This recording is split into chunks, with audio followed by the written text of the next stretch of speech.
Okay, so in this video, I would like to go forth and tell you a little bit about what I've learned from politics through my lifetime of 31 years. And so basically, when you vote for someone, you vote for a party and you vote for a person which represents that party. And whether it's democracy or communism or whatever they are, I'll explain some of those terms. You have two trains of thought. You have something which is called left and something which is called right. So democracy means like for the people, by the people. That's a literal definition. We learned that in school in grade 10 high school. So, and it was established, I don't know when, after all the kings got overpowered, and the people started to take more control. And it's so democracy is the best form of politics. It's where the people rule themselves. So the people say how the people are going to rule themselves. So it's for the people, by the people, and that's democracy.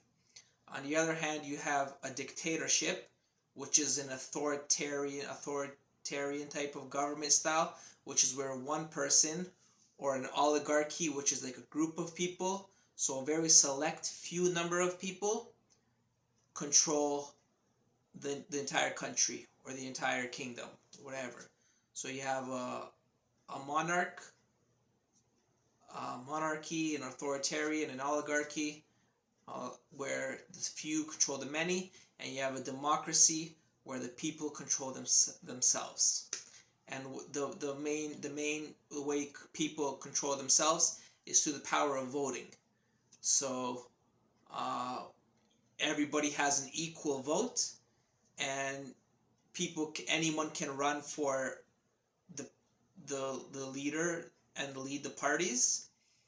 And usually to make decisions then for the country, they also vote. They have some kind of voting procedural system. Uh, so they vote on which laws will come into effect and how they're gonna run the country's resources. So that's a democracy versus an authoritarian. And then in each country you have like a lot of different parties and government groups and names of the groups that are in power, and their leaders are like individuals which belong to that group and work their way up through the ranks and then and they follow the guiding core philosophies of that group. And the core philosophies belong in two groups, the left and the right. And then there's like a middle. So the left is things like communism, if that exists, but it doesn't have to be.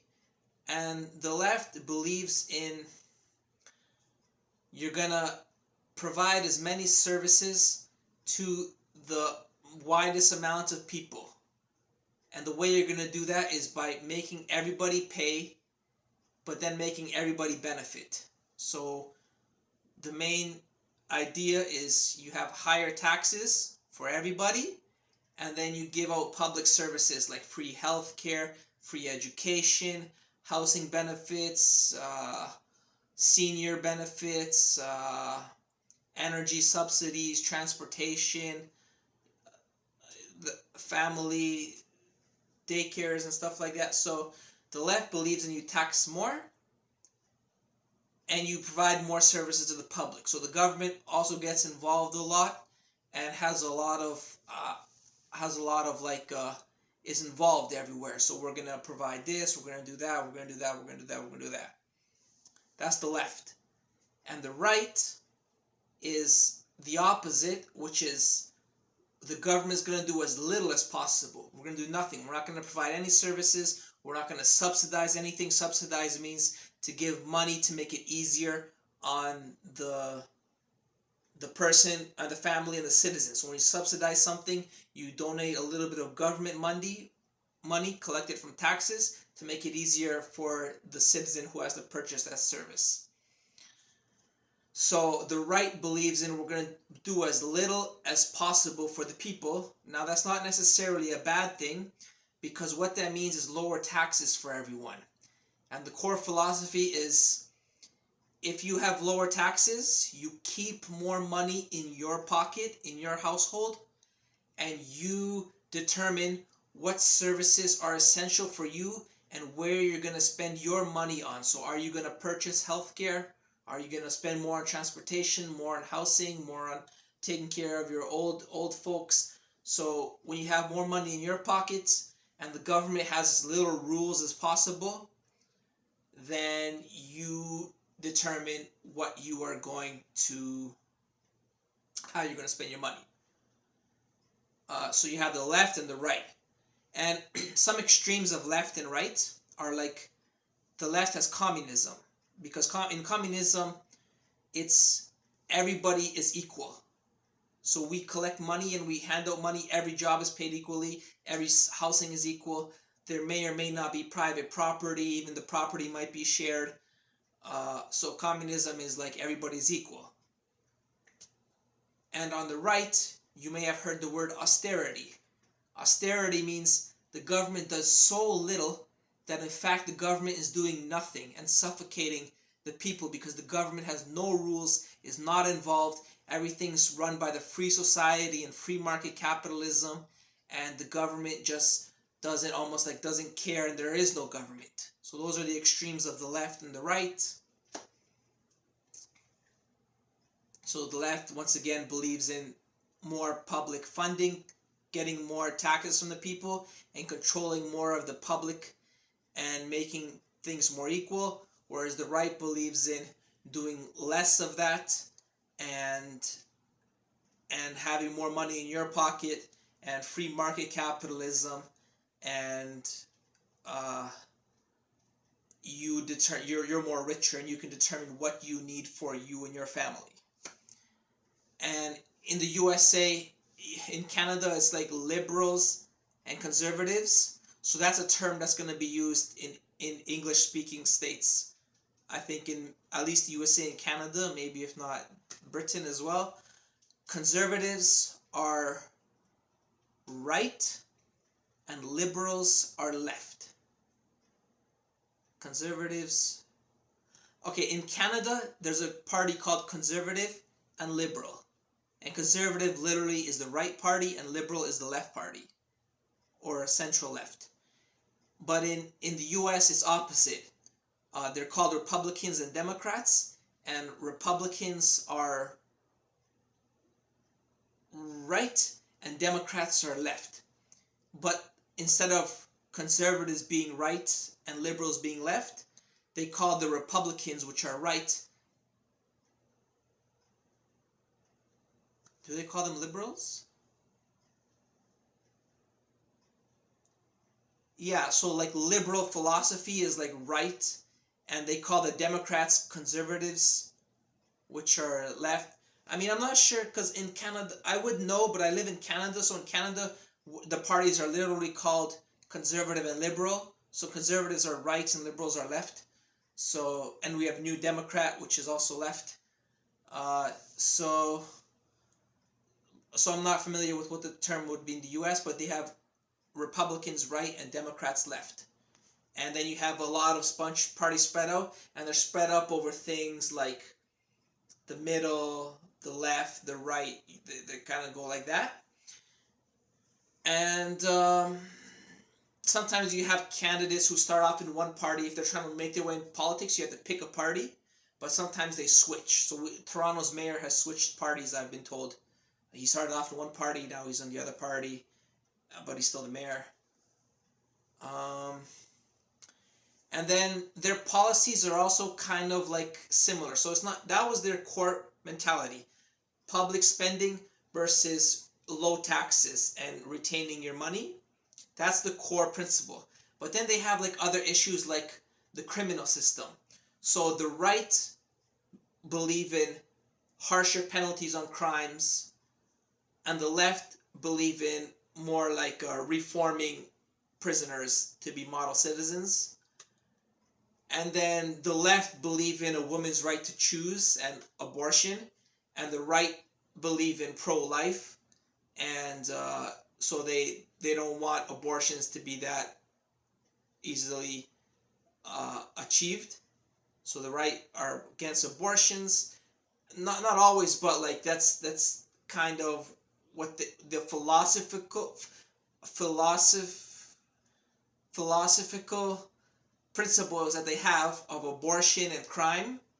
So crime and abortion are, and then guns as well. So the right believe in allowing everybody to have a gun, and that the gun protects the citizen, and that gun crime is caused by illegal guns, and legal gun owners make the environment safer, because if there's a crazy person that starts shooting into the public when a lawful abiding citizen has a gun, they will end that emergency extreme crisis. So the minute the second gun shows up to the scene is the minute the destruction stops, is the philosophy of the right. So everyone's allowed to have a gun as long as it's legal, and to protect yourselves, because gun crime is caused by illegal weapons anyways. And the left believe in, well, if no one has a gun, the statistics show that gun crime does go down dramatically when gun bans are put in place, regardless of who is allowed to have them or not. So statistics show that gun crime does go down when gun laws are enforced, and the left believes in stricter gun laws. So you have things like gun laws, abortion, crime, which are separate from the right and the left. And that's basically what I know about politics. You have two sides, left and right, and you should use your voice to vote, either for the party you care for, or for the candidates you care for. If not, at least vote for which name you like better on the list. Like if there's a woman, if there's a Hispanic name, if there's a Mexican, an Indian, whatever heritage name you see that person. I mean, in a democracy like the Canada and the US, at least in Canada, if you're voting for the lower levels, there's not that much corruption. There may be, but then it becomes surfaced, and that candidate gets pushed out and everybody scrutinizes them. But if initially, the people running, they're all trying to make the community better and society better, so you're not going to go wrong picking anybody, but make your voice heard. At least it adds to the statistics that people are voting, because sometimes, like, some of the numbers that turn up for voting, like in Canada for the mayoral, it's like 20%. 20% of the population is casting a vote. That's very little. That's 1/5 of the population is casting a vote for who's gonna be the people in charge of running the decisions. So make your voice heard. Now you know a little bit about the right, about the left, and you can read through history, like who were the great leaders on the right, what were the great policies on the left. For example, you might have heard like the Cuban Che Guevara, or the Russian guys, Stalin and Lenin, or Hitler, the fascist, or guys like U.S. guys like Roosevelt and Barack Obama and Donald Trump, which was right. Barack Obama was left, and things they stood for in history. Another thing also is like on the very extremes of the right and the left. On the left, they kind of want to help the people, right?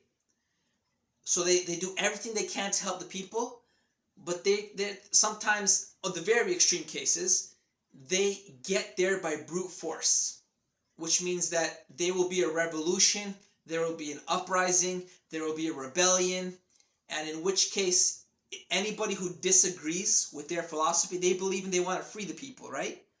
But anybody who comes across in their path, just happens to be on the other side because of life, or the way it happened, anybody who disagrees with their past gets shot, executed, is a victim in the process of the rebellion, until they achieve their freedom of freeing the people and making it a leftist state.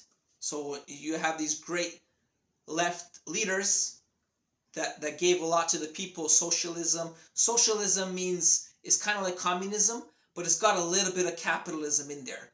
Capitalism is free market, so let society, anybody can get rich, money will figure its way out. It's going to be competitive, so people who work hard will get more money, and the money will trickle down and hire better workers, better incentives, whatever. So capitalism is like money, anybody can, there's no limits in how much money one person can have.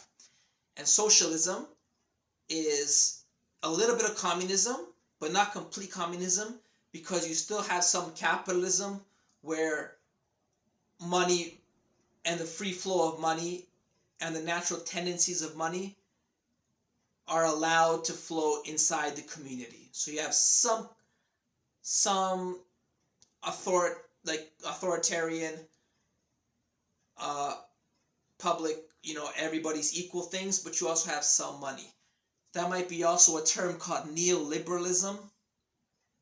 So liberalism, which is left, is like communism, but neo means new, like new capitalism. So neoliberalism, I believe, is you have the left incorporating some capitalism societies. So that's the left. They want everyone to be free, but they may go across executing some people to get there, to achieve the rebellion. And then you have socialism, which is some leftist ideas with some capitalism. That's the left.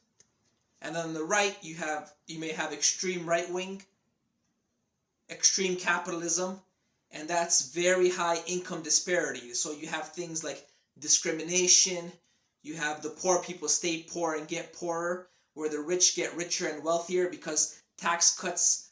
They don't tax corporations, they don't tax people, they allow capitalism to run its flow, and the wage gap increases, and then you have income and class disparity. So you have no middle class, you have a bottom class and an upper class, which is the very few elite. So the extreme right wing is controlled, what is not really a democracy when you have the extreme right wing. You have the very few elitists at the top, which control the money, and a lot of time money is factored into elections, because you can campaign more, you can advertise more, you can fund more. So those who control the money also control the politics and control the elections. And then so you have the right wing free market capitalism, the rich get richer, the poor get poorer. That trickles down to things like discrimination. So discrimination based on race, based on sex, based on gender. Then you have discrimination based on environmental factors. So the poor community, which is already marginalized, lives where the sewers are, where the factories are, where the pollution is, and the rich people can afford to live in properties where those treatment facilities and big factories won't be built. They're not going to go into those neighborhoods. They're going to go into the poor neighborhoods, which are going to get less treatment and less government funding. So that's the right side. You have this where the right side is extreme right side, where money just runs completely free, but it's so free that the rich get richer and the poor stay poor, and there's no vertical ascension. So in a job, you would like to have vertical movement. So vertical movement means you can progress upwards and get salary increases and pay raises and move up in the hierarchy of your job and career. So vertical ascension is very hard in free market capitalism, where the rich control everything and the poor are hard for them, which are discriminated against. It's hard for them to move up. So to summarize, you have the left, you have the right, you have democracy where everyone votes and the people elect their leaders and choose for themselves. And you can choose between the left, which believe in public spending and taxing more and stricter gun laws, women's right to choose, prison reform, social security, that stuff. And then you have the right, which is free market capitalism, lower taxes. You choose what you're going to do with your money. You have more money in your pocket. Lower taxes on corporations, which will incentivize corporations to hire more people and like trickle the money down. What else is on the right? Abortion, pro-life.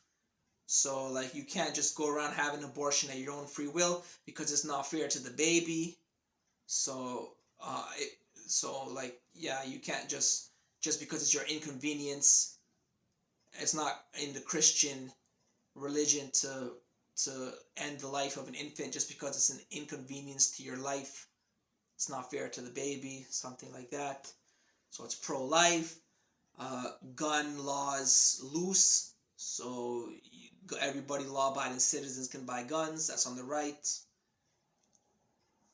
And pro-life, pro-gun, lower taxes on corporations, and free market capitalism where there's competition. So let me give you an example. Like Cuba, I don't know if this is true or not, but I read once a long time ago or a short while ago that in Cuba they had the uprising. They were controlled by the United States. Then they had the uprising with Che Guevara, who was a leftist guy, and through rebellion they became free from the United States control. And then they had like a leftist kind of government where nobody was poor, nobody was left behind. But then also you could say that everybody was kind of poor because it's still kind of a poor, like not very rich first world country. Because part of that is because there's no industries, because once they set up a law which was like, okay, we're going to allow entrepreneurship. So people started developing businesses. But then the people who started those businesses, they got rich, and a small circle of people started going above everybody else. So they were getting rich, but the people weren't. But there were things being produced. So there was an industry, and then they didn't like, this is what I read, they didn't like the income disparity, that some people will be left behind and some people will be rich. So they canceled that off again.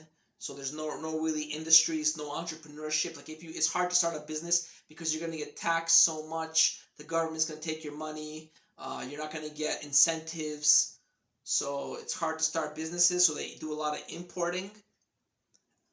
So they had the left, they had the uprising, but so nobody's left behind, nobody is poor.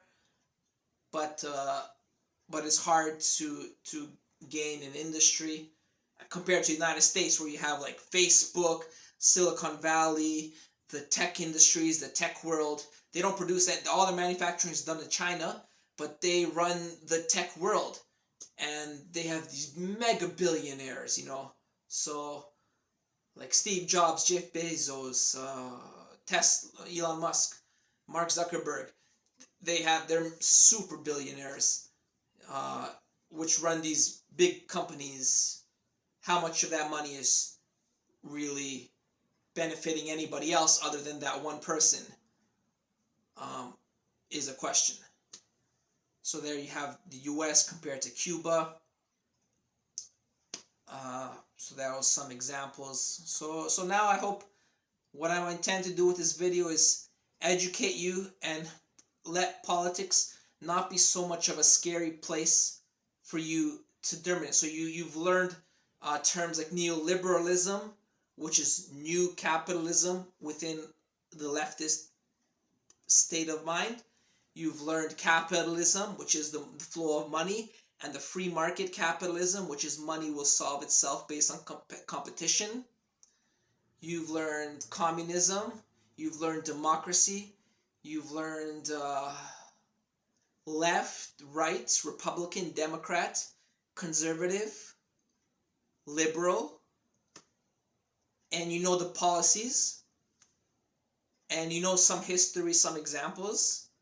you know the extreme sides of it, and you know that voting is important. So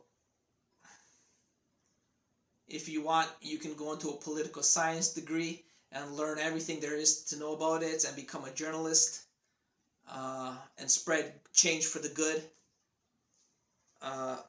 But hopefully I've educated somebody who knows nothing about politics, maybe the younger generation, because only 20% of the people vote, can be a little bit more well informed and not be so lost when you're following the interviews on TV and the debates and the discussions and the statements produced by politicians. You can see who's right, who's left, who's on which party, what they say about things, and you can see, okay, this is what Nicola taught me.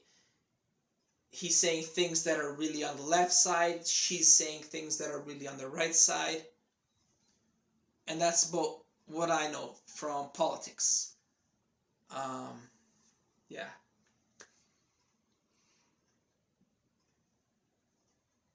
Um, so yeah. Um, Thank you for watching this video. Share it with anybody because it's a cool video. And stay well informed.